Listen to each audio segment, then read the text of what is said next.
Olá, hoje nós iremos ressaltar as unidades 2, 4 e 5 da disciplina de Legislação e Ética Profissional, certo? Então, na unidade 2, nós abordaremos, primeiramente, cidadania e comunidade com os tópicos: o surgimento da democracia, conceito de cidadania, cidadania e participação e a Constituição do Brasil, certo? Só lembrando que nós abordaremos de forma bem sintetizada, bem resumida, cada uma dessas unidades, desses tópicos, a fim da melhor resolução, né, do, do, das atividades que o portal disponibiliza, certo? Então, iniciando na unidade 2, Cidadania e Comunidade, nós vamos falar sobre democracia, e a gente tem que entender de onde vem esse conceito, essa palavra, né? Qual é a origem? A origem é grega e o significado da palavra demos tem como, tem como resultado povo, e kratia de kratos, governo, poder ou autoridade, certo? Na Grécia Antiga, o desenvolvimento das cidades, do comércio, das artes, do militarismo, da cidade própria de Atenas, ela se desenvolve como o centro de vida social, político e cultural. Foi nesse período que floresceu, que cresceu, que ascendeu a democracia, né? E a democracia grega possui, entre outras, duas características de grande importância para o futuro da filosofia. A primeira é que democracia afirmava a igualdade de todos os homens adultos perante a lei e o direito de todos participar diretamente do governo da cidade, a polis para os gregos, né? A segunda característica, como consequência da primeira, é a democracia sendo direta e não por eleição de representantes, que garantia a todos a participação no governo. E os que dele participavam tinham o direito de exprimir e defender na ágora, espécie de praça pública, né, suas opiniões sobre as decisões que a cidade deveria tomar. Então surgia assim, né, a configuração política do cidadão. O cidadão, então, para que ele viesse a conseguir a sua opinião fosse aceita nas assembleias, ele precisava saber falar, ter uma boa retórica, a fim de persuadir. Com isso, uma mudança profunda vai ocorrer na educação grega a partir de então, né?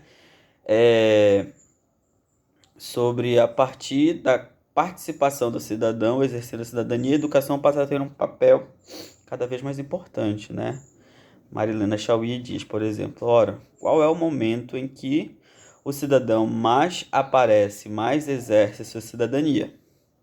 Quando opina, discute, delibera e vota nas assembleias. Assim, a nova educação estabelece como padrão ideal a formação do bom orador, isto é, aquele que saiba falar em público e persuadir os outros na política. E aí a gente vai então entrar no conceito de sofista, né? Os historiadores eles consideram os verdadeiros representantes do espírito democrático. Isso quer dizer que os sofistas representam a pluralidade conflituosa de opiniões e interesses, ao passo que seus adversários seriam partidários de uma política aristocrática, no qual algumas opiniões e interesses deveriam prevalecer sobre as opiniões do restante da sociedade. Esses sofistas, eles eram nada mais, nada menos do que professores particulares que ensinavam seus alunos a vencer as discussões, né? Mesmo que fazendo de uso da famosa técnica de evasão, ou seja, argumentava sem responder. E muitas das vezes o outro método era de decoração, sem que aquilo fizesse de fato um sentido, né? Os filósofos não viam o sofista com os bons olhos porque eles cobravam para ensinar seus alunos como discursar e convencer alguém numa discussão de uma inverdade. Daí vem a expressão sofisma. Essa expressão é usada para se referir a uma frase que impressiona por ser aparentemente válida e requer bons argumentos de persuasão, né? Sócrates discordava, dos antigos poetas, filósofos e dos sofistas, pois propunha que, antes de pretender persuadir os outros, cada um deveria conhecer a si mesmo. Daí a expressão conhece-te a ti mesmo, né? E por isso que o período socrático se voltou para o conhecimento do homem, do seu espírito e da sua capacidade para conhecer a verdade. A filosofia começa então com a consciência da própria ignorância, né? Capaz de se reconhecer. Sócrates procurava a essência verdadeira das coisas, das ideias, dos valores, não através de opiniões, mas procurava o conceito daquilo que era relacionado a nós mesmos, as coisas, os valores e as ideias, certo? Então nós temos aqui os primeiros pensamentos, os primeiros conceitos: democracia, cidadania, sofistas, filósofos, né? Você sabe qual a diferença entre opinião e conceito, né? Bem, a opinião ela varia de uma pessoa para pessoa, de lugar para lugar, de época para época, tempo e espaço, né? É instável, mutável, depende de cada um, de seus gostos e preferências. O conceito, ao contrário, é uma verdade intemporal, né? Universal e necessário do pensamento descobre, mostrando que é a essência universal, intemporal e necessária de cada coisa. Opinião é algo que nós carregamos de maneira mutável, que nós podemos nos adaptar, mudar, enfim, dependendo do lugar, do tempo, do espaço. Já um conceito, ele é carregado em todos os lugares, em todos os tempos e espaços, eles são vendidos ali como verdades, né? Bom, já no conceito de cidadania entrando, né? Historicamente está associado ao burguês, que não se estendia a toda a população. Imaginemos uma época desprovida de indústria, tecnologia, meio de comunicação, como conhecemos hoje, né? Que é diferente, enfim. Só que isso tudo podemos imaginar que o cidadão da Grécia de Roma antiga era muito diferente da ideia de cidadania que temos hoje, né? Analisando a palavra cidadania, nos lembramos da palavra cidade, não é mesmo? E é exatamente como o surgimento das cidades que o termo será criado e difundido, derivando da palavra cidadão. Ou seja, referia-se àquele que morava na cidade. A partir daí, já constatamos uma separação que vai acontecendo naturalmente do homem rural, o agricultor que vive no campo e trabalha com a terra, do homem urbano, que vive na cidade e deve participar dos acontecimentos deste local em que vive. Assinasse a palavra cidadania, substituindo o termo burguês e burgo, né? Ser cidadão significa ser sujeito de direitos e deveres. Cidadão pois, aquele que está capacitado a participar de uma vida da cidade, extensivamente da vida da sociedade, né? O direito do cidadão é uma conversão universal em direitos positivos dos direitos do ser humano. Isso quem fala é Dermival Saviani e Norberto Bobbio. Como o termo legal cidadania é mais uma identificação do que uma ação, como o termo político, cidadania significa compromisso ativo, responsabilidade, significa fazer a diferença na sua comunidade, na sua sociedade, no seu país. É você saber que você tem direito, mas você saber que você tem deveres e colocar isso na prática. Agora, indo para a cidadania e participação, né? De acordo com o que a gente tem progredido nos estudos, cidadania está relacionada à participação do cidadão na vida cotidiana, né? Dentro de um grupo, uma sociedade, a fim de melhoria de vida, né? Nos diferentes aspectos sociais que a gente convive. A participação cidadã, ela supõe um resgate de experiências vividas anteriormente do cidadão nas formas de atuação social, partindo do pressuposto que todos os indivíduos, desde o analfabeto até o mais letrado, do trabalhador ao empresário, devem expor seus próprios interesses sem distinção de classe social, gêneros, cargos ocupados, enfim, tendo a possibilidade e espaço para a manifestação de suas expectativas e coletivas, individuais e plurais, né? a fim de melhorias, quer sejam pobres ou ricos, negros, brancos, enfim, crentes ou não. E esses espaços coletivos que falamos, onde todos podem falar e ser ouvidos, é em si uma proposta educativa, no sentido de estimular esses indivíduos a criarem uma cultura de cidadania, uma cultura pela política, né? Uma cultura por seres pensantes, por serem seres debatedores, que busquem melhorias em comum, né? A formação, então, de uma atitude democrática tem como um dos principais instrumentos o exercício da participação do cidadão, e daí vem se desenvolver à medida em que cada indivíduo se torna consciente da sua condição de cidadão, apto a encontrar soluções para os problemas de sua comunidade. Dessa forma, cada um consegue compreender o que se passa à sua volta e ter condições, conhecimentos e meios para exigir uma efetiva concentração de todos os seus direitos previstos em leis. Aqui já estamos falando mais de leis, né? E o exercício da cidadania, como apresentamos aqui, se dá por meio da participação de todos para viver melhor em conjunto. Porém, isso tudo requer de cada indivíduo obrigatoriamente uma corresponsabilidade. Caso contrário, uma sociedade enfraquecida, sem participação, sem consciência de importância de se unir aos demais para exigir interesses comuns em uma sociedade alienada e facilmente comandada por indivíduos que irão impor seus interesses particulares. É por isso que a educação, o acesso à informação, o estímulo ao diálogo e à discussão são os elementos fundamentais para alimentar o exercício da cidadania. Então, nesse caso, nesse sentido, nós não podemos abrir mão dessa participação, dessa perspectiva de mudança de vida, dessa ferramenta que é tão importante, que é o exercício da cidadania. Porque quando nós abrimos mão disso, nós nos damos como vencidos, nós abdicamos dos nossos deveres, mas também de nossos direitos, né? E a gente cai numa sociedade enfraquecida, fraca, aonde meia dúzia de raposas tomam conta, né, de todo o restante e legislam e operam, né? E fazem políticas voltadas para minorias ou para grupos individualistas, né? Bom, participando das discussões, agora vamos conhecer um pouco sobre a Constituição de 88, né? E as leis complementares que garantem a todos os brasileiros uma possibilidade de participar diretamente das decisões importantes da comunidade, cidade, estado ou país, né? A Carta Magna, ou a Constituição, ela possui todas as condições e garantem a igualdade e justiça para todos os brasileiros. Estão registradas neste documento que devem ser respeitados independentemente do partido que estiver no poder. Embora em tempos de ditadura, vai lembrar, a Constituição não foi respeitada e muitos brasileiros sofreram consequências drásticas, né? Por conta disso.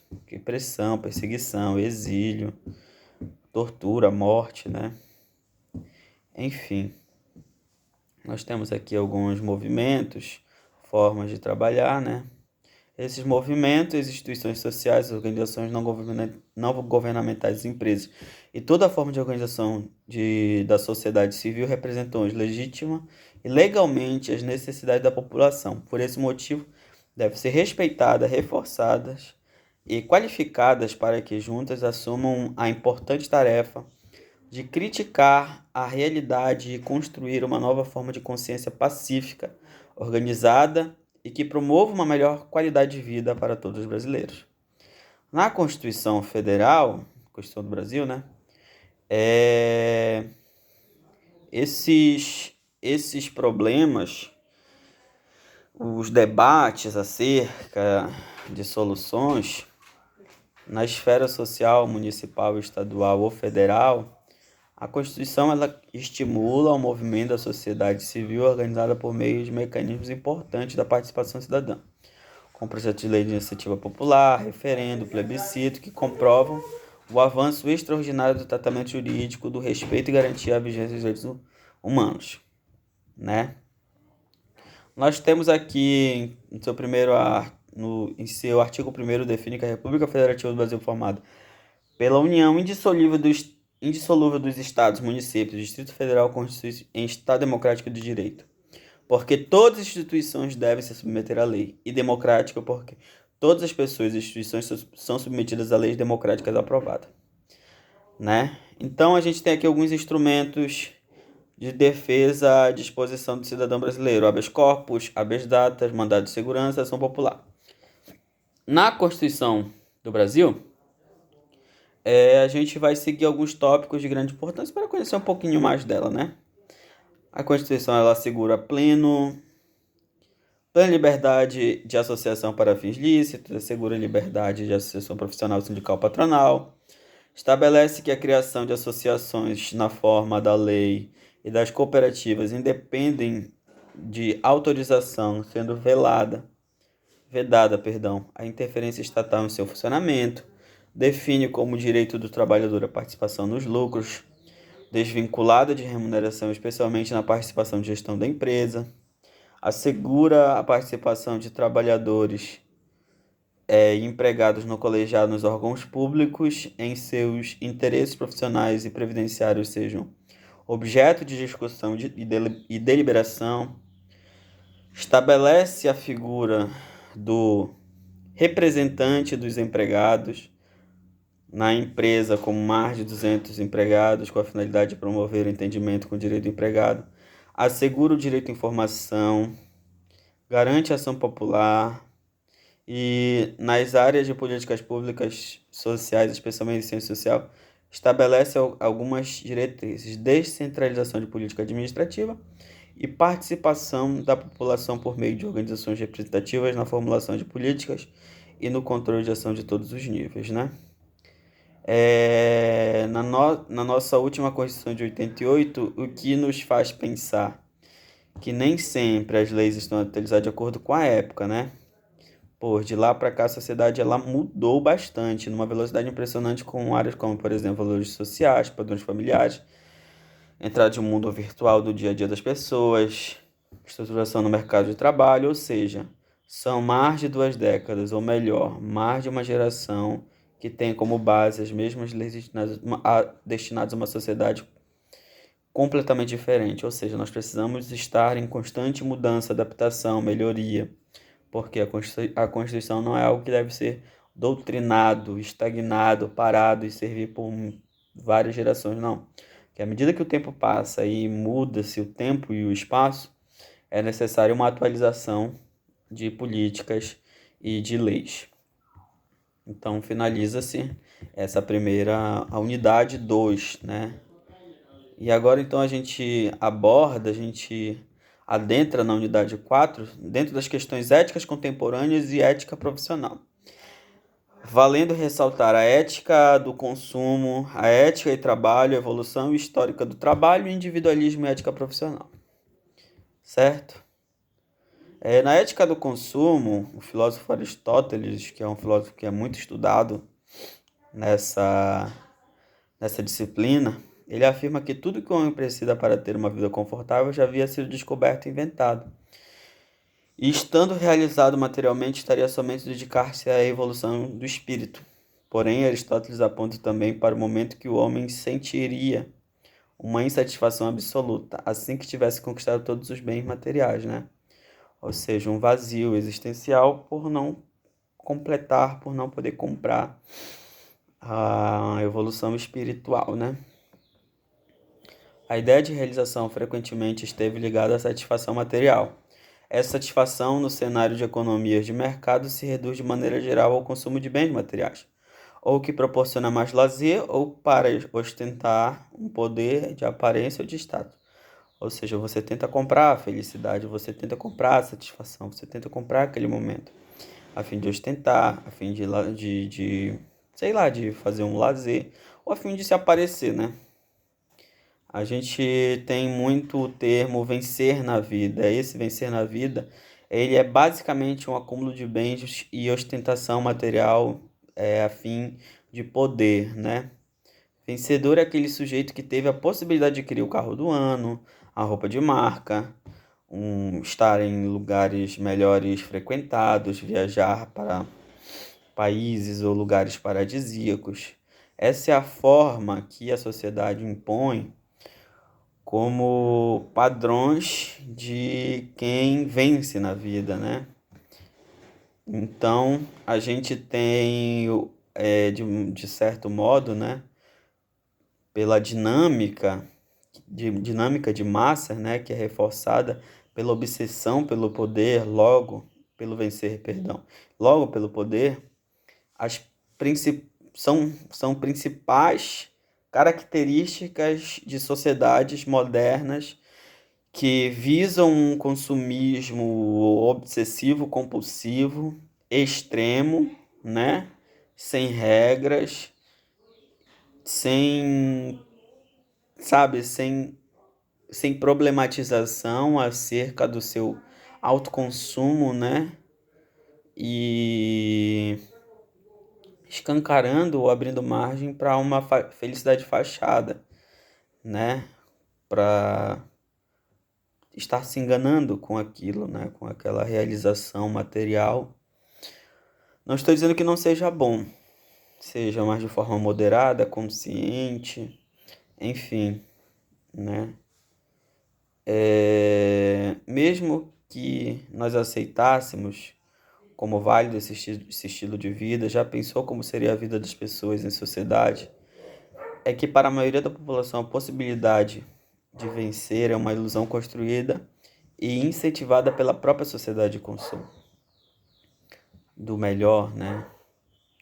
Essa expectativa criada esconde um fato fundamental: o paraíso de vencedores não tem lugar para todos, somente para a minoria. Com certeza, para os 5 ou 2% mais ricos da população, porque podem se preparar melhor. Então, no universo empresarial, né, o objetivo do lucro a qualquer custo para sobreviver num mercado extremamente competitivo é que as considerações éticas são as primeiras a perder o valor, pois infelizmente nem sempre a conduta ética pode ser a melhor para os negócios, né? E dentro da mudança de paradigmas, essa visão individualista que provoca atitudes compulsoriamente competitivas fez com que a ética voltasse a ser discutida na área da educação, nas aulas de filosofia e sociologia, certamente, nos cursos universitários, voltando a áreas de negócios, por exemplo. Falar sobre ética se tornou cada vez mais frequente e urgente, ou seja, regredimos enquanto sociedade egoísta, materialista, consumista.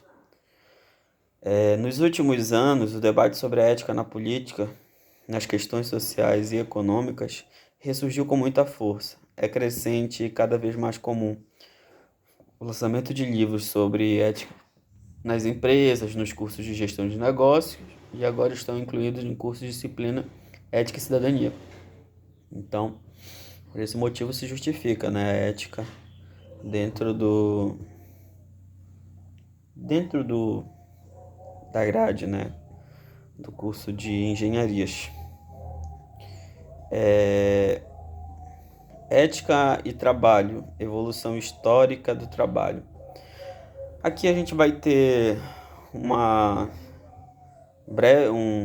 breve levantamento, né, histórico da palavra trabalho, né, que significava tripalho, que era uma forma, né, os agricultores baterem o trigo, as espigas de milho, linho, a fim de desfiá-los, né. A palavra tripalho, na maioria dos dicionários, está relacionada ao instrumento de tortura. O fato é que este termo está geralmente ligado a uma ideia de tortura e sofrimento, algo obrigatório e nada prazeroso, né? Trabalho, de uma forma muito simplificativa, pode ser compreendido como sendo a posição de energia humana, física e mental voltada para uma atividade determinada útil. Você trocar a sua mão de obra e a sua saúde mental, sua psique, né? Trocar a fins de dinheiro, de mantimentos. O homem, colocando-se a serviço do trabalho, é capaz de modificar a própria natureza, né? E a profissão é o nome que se dá ao trabalho exercido de forma qualificada. Quando você é profissional, você tem uma qualificação daquela área, né? Atividade de um arquiteto, por exemplo, é uma profissão que exige a capacitação de alguém para exercê-la. Certo. Nós temos também aqui... Então, a gente pode afirmar que a essência do sistema capitalista está na separação do capital e do trabalho. Essa separação criou dois tipos de homens livres: o trabalhador livre assalariado que vive exclusivamente do seu trabalho, ou seja, da venda da sua força de trabalho, e o burguês, o capitalista, proprietário de meios de produção. Em relação de modelos individuais, seria estabelecido direitos e deveres, né, através de um contrato social. Dessa forma, ficam definidos os compromissos de ambas as partes, Estado e sociedade, para garantir o desenvolvimento político e econômico com base na produção e no consumo, desenhando a sociedade atual, que virá a ser conhecida como sociedade moderna. A ética capitalista no trabalho, né? Se antes a riqueza era vista como pecado, agora não é mais, passando a ser vista como estado relacionado à vontade de Deus. Max Weber, em sua Ética Protestante e o Espírito do Capitalismo, diz que esta necessidade de acumulação de riquezas ultrapassou os limites do bom senso comercial e passou a ser um fim em si mesmo, uma concepção de vida, né? A partir do momento em que a produção se torna mecanizada, o trabalho é glorificado como a essência da sociedade do trabalho. Não se concebe mais possibilidade de existir ordem social fora da moral do trabalho produtivo. As sociedades, convivendo com seus impulsos egoístas, obrigam-se a elaborar regras e leis morais que regulem as ações humanas. Essas regras são construídas tendo como base uma espécie de jogo de interesse de troca.